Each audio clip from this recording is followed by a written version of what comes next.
हमारे 1 घंटे का जल सत्याग्रह जगन्नाथपुर जलाशय के अंदर शुरू हो चुका है।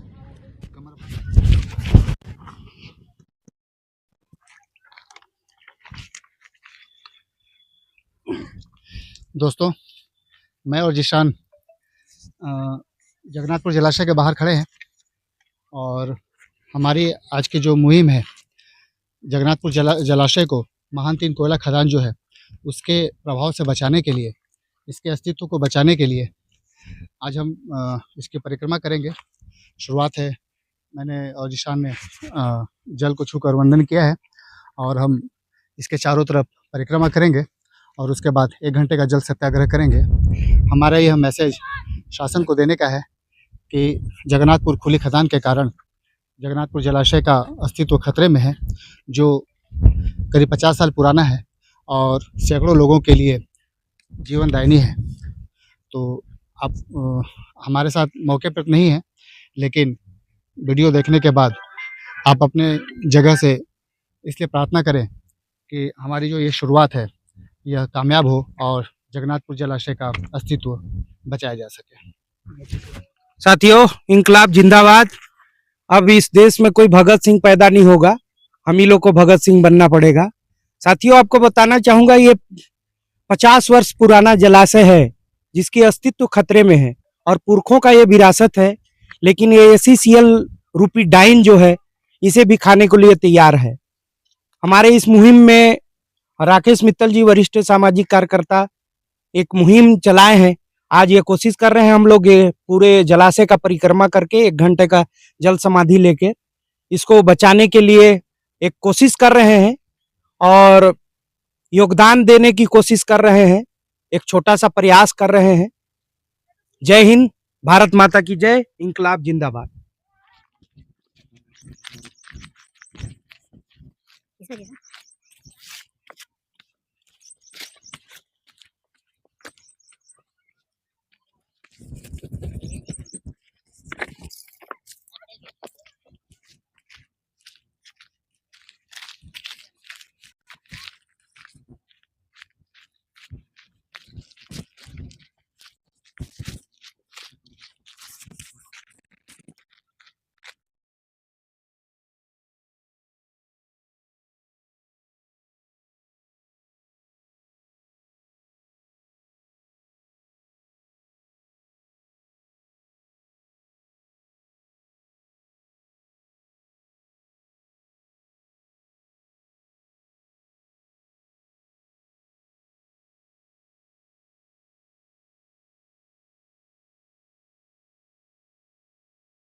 जगन्नाथपुर जलाशय की हमारी परिक्रमा जो है समाप्त हो चुके हैं। करीब से 1.5 से 2 घंटे हमें इस परिक्रमा में लगे हैं। इस उम्मीद के साथ हमने यह परिक्रमा की है कि जगन्नाथपुर जलाशय ACCL के प्रकोप से बच सकेगा। अब आखिरी में जल को नमन करते हैं और इसके बाद 1 घंटे का जल सत्याग्रह करेंगे।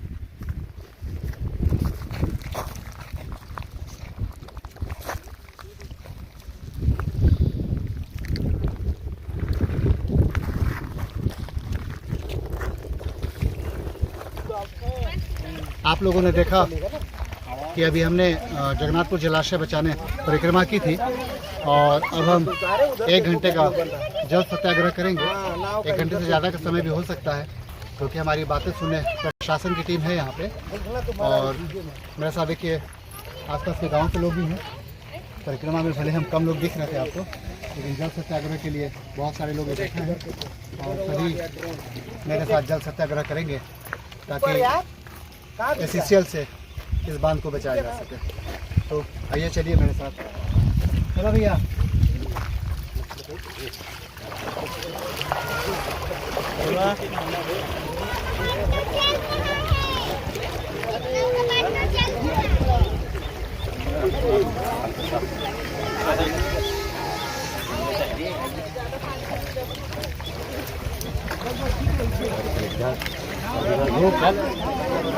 बस देवा वही पास देवा खड़े रहिए।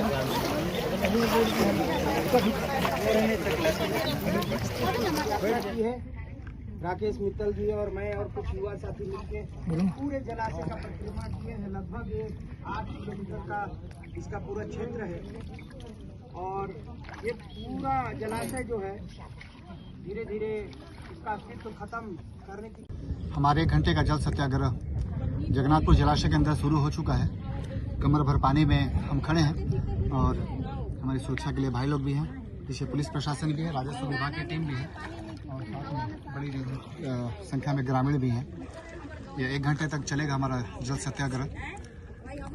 आप सभी से निवेदन है कि हमारे इस मुहिम सेव जलाशय जगन्नाथपुर को सभी सपोर्ट करें, साथ में खड़े हों चाहे मत खड़े हों। प्रार्थना जरूर करें कि यह जलाशय जो करीब 50 साल पुराना है एक विरासत की तरह है और सैकड़ों ग्रामीणों के लिए उपयोगी है, इसकी रक्षा हो सके। आपको आप देखिएगा,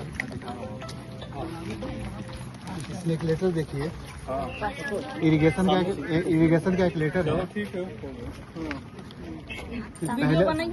पहले चरण की खुदाई होगी उसमें 1600 मीटर, दूसरे चरण की खुदाई होगी तो 800 मीटर, एकदम स्पष्ट लिखा हुआ है। दिखा क्या? उसमें लिखा हुआ है ना 200 मीटर नहीं, 200 मीटर पे तो रिस्क है।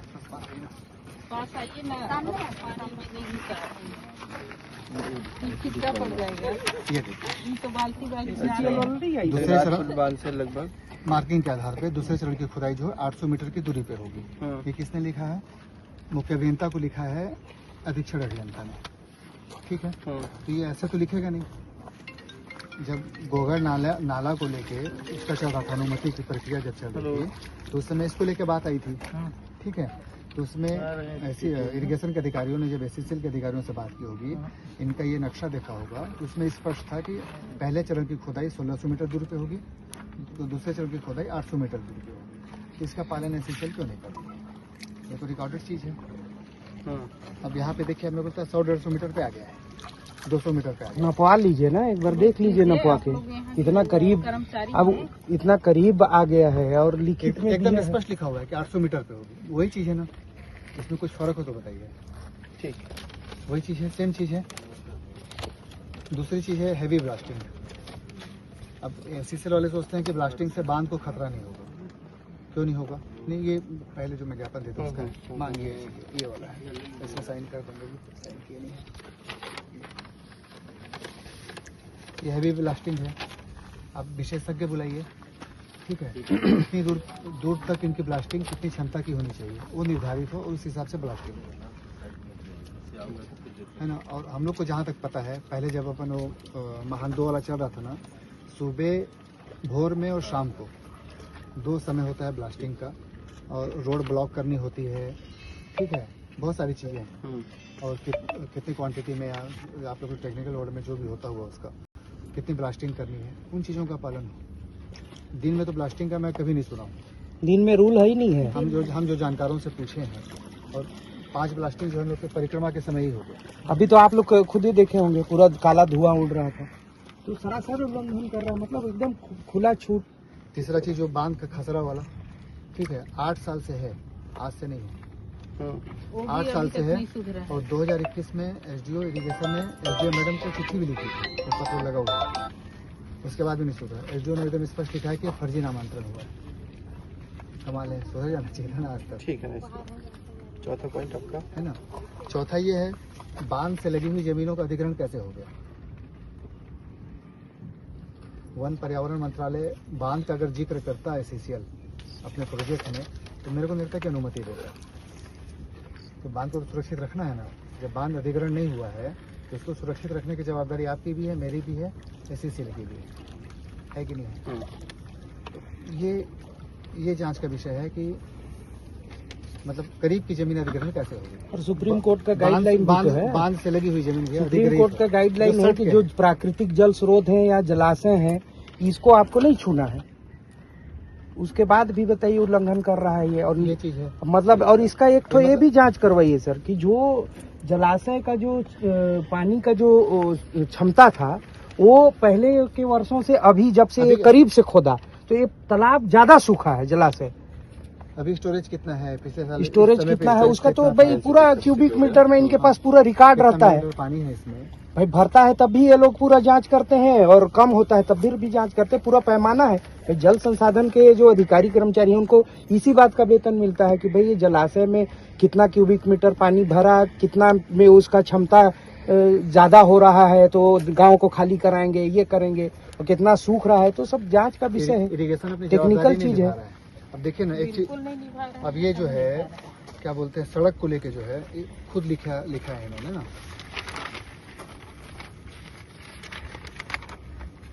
इसका फोटो कॉपी दे रहे हैं ना। यदि आप 200 मीटर दूर पर सड़क बनाओ ना, ये सब लिखित में है, मतलब ये सिर्फ मौखिक बातें नहीं है, ये रिकॉर्ड में देखिए। अच्छा ये नया आदेश है, पुराना आदेश है क्या? नहीं वो तो अलग चीज है, ये खुदाई वाला है, ये खुदाई वाला है। ये सड़क को लेके जब हम लोग बात उठा रहे थे ना तो इनकी ई आई थी यहाँ पे, एसडीओ ये सब आए थे, तो उन्होंने फिर इसके बाद पत्र जारी किया था कि 200 मीटर पे प्रस्तावित सीमा है आपकी, तो आप 200 मीटर दूर पे काम करो सड़क का काम, तो इनको सड़क वहाँ पे बनाना चाहिए। सड़क इनकी जो है 30 फीट पे बन के तैयार है, एकदम सामने तो बना ये दी। सड़क हटाए और जो पहले जो मिट्टी डाले थे मेल से हटाए, तो मिट्टी उनको हटाना था क्योंकि इससे सीपेज ड्रेन और बोल्डर टो जो है वो ढक रहा है, तो भी नहीं हटाएंगे। और खदान के अंदर वाले हिस्से में ये जो पानी ये इसका है वो रीस भी रहा है। एक तो टीम बना के आप उसको भी दिखवा लीजिए ना, यहाँ से पूरा पानी बाहर जा रहा है। एक चीज ये जो है जो कमांड एरिया जो प्रभावित हुआ है बांध, इस इरिगेशन को इसका जांच करना चाहिए। बहुत सारा कमांड एरिया जो है ना बांध का प्रभावित हुआ है कोयला खनन से, तो इरिगेशन इसका अब तक को नहीं किया है, इसको क्षतिपूर्ति देना है। या तो भाई अगर ये है कि बांध को हमको नुकसान पहुंचाने तो अधिग्रहित कर लो प्रक्रिया के तहत, लेकिन जब अधिग्रहित नहीं है या नहीं हो सकता तो फिर इसको नुकसान पहुंचाने का सवाल नहीं है।